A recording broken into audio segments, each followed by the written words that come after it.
Magandang araw sa inyong lahat. Sa araw na ito ay ating pakinggan ang totoong kwento ng isang misteryong trahedya sa Japan. Bago natin simulan, paki-subscribe at like na rin. Maraming salamat. Simulan na natin. Noong February 17, 2004, sa loob ng isang malaking supermarket sa Japan, sa Wakachi City, na ang pangalan ay Jusco, biglang nagkaroon ng kaguluhan. Nagtaka ang mga mamimili, kaya lumapit sila para silipin kung ano ang nangyayari. Doon nila nakita ang isang payat na babae na may kargang sanggol sa dibdib, nakikipagpuno sa isang matandang lalaki. Sa una, walang makapaniwala. Nakatulala lang ang mga tao, hindi alam ang gagawin. Hanggang sa sumigaw ang babae ng, "Magnanakaw!"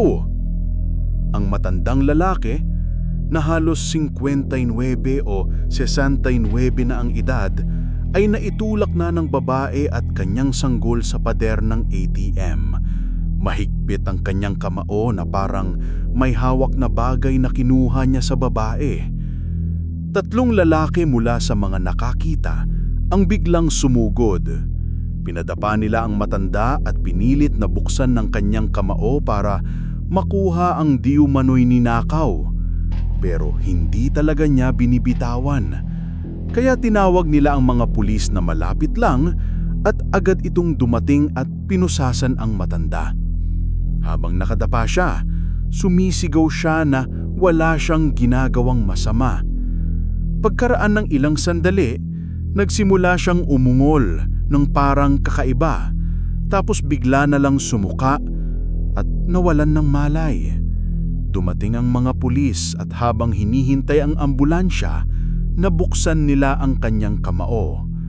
Doon lang nila nadiskubre na ang hawak lang niya ay sarili niyang ATM card na bali-bali na.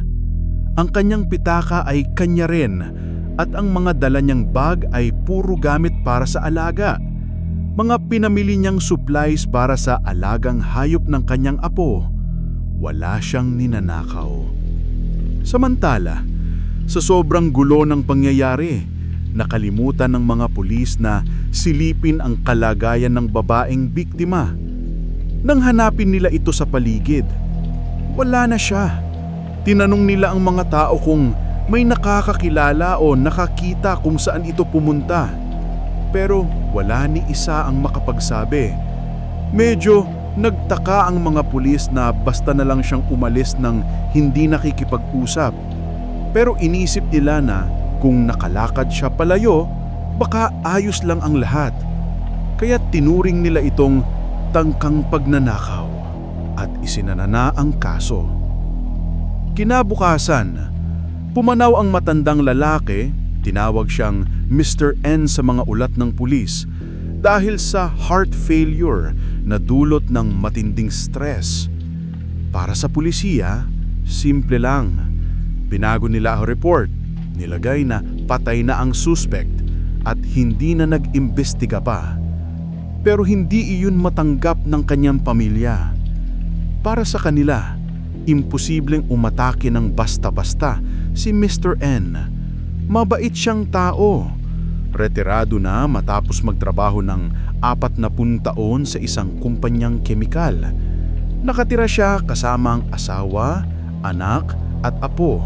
At sa araw na iyon, pumunta lang siya sa Jusco Supermarket para bumili ng pagkain ng alagang hayop ng kanyang apo.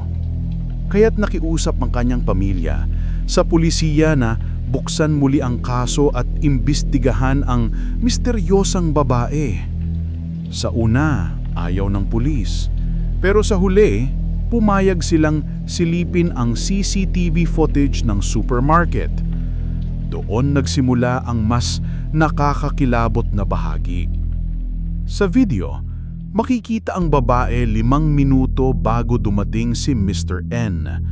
Nakapwesto siya sa isang sulok malapit sa mga ATM, nakatalikod, nakayuko at halos hindi gumagalaw, na parang may nakataling sanggol sa dibdib. Pagdating ni Mr. N, kumuha siya ng pera, may daladalang bag at naglakad palayo. Bigla namang gumalaw ang babae. Itinaas ang ulo, tumuwid ng lakad at dumiretso sa kanya. Dumaan siya at dahan-dahang hinagod ang dibdib ni Mr. N gamit ang kanyang kamay. Agad na parang may kakaibang epekto ito sa matanda. Hawakan niya ang braso ng babae at doon nagsimula ang gulo. Sumigaw ang babae ng "Magnanakaw!" at nagkagulo na nga.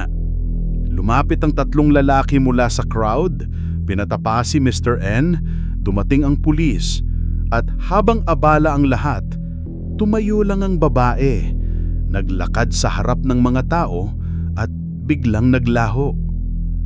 Sinuri ng pulisya ang lahat ng camera footage sa loob at labas ng supermarket, pero wala silang nakitang kahit anong eksena na pumapasok o lumalabas ang babae.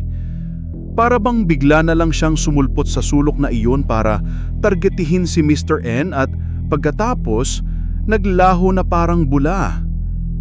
Ang mas nakapagtataka pa, wala ni isa sa mga nakasaksi ang nakapagbigay ng malinaw na description sa babae, para bang walang nakatingin ng maayos sa kanya. Pero matapos ang maraming oras ng pagsusuri, nakakita sila ng isang frame kung saan nakatingala ang babae sa kamera. Nang makita ng mga pulis ang kanyang mukha, sobrang nakakaistorbo nito na nagpa siya silang huwag agad ipakita sa publiko ang larawan. Isang buong taon itong nakatago. Baka raw asim matakot ang mga tao at hindi na bumalik sa Jusko Supermarket. Nang tuluyang ilabas ang larawan, makikita ang isang mukhang walang emosyon, blangkong mga mata at tila walang kaluluwa. May mga nagsabi na kamukha ito ng death mask, yung plaster cast ng mukha ng patay. May ilan namang nagsabi na hindi siya mukhang tao. Dahil dito, nagsampa ang kaso ng pamilya ni Mr. N laban sa pulisiya na pinabayaan siyang mahirapan at mamatay habang nakapusasan. Nakuha nila ang isang settlement pero hindi iyon ang gusto nila. Ang hinahanap nila ay sagot. Sino ba ang babae? Ngayon, kahit inilabas ang larawan, walang lumulantag. Walang nakapagsabi kung sino siya. At dahil sa paglipas ng panahon, nag-expire ang Statute of Limitations noong 2011.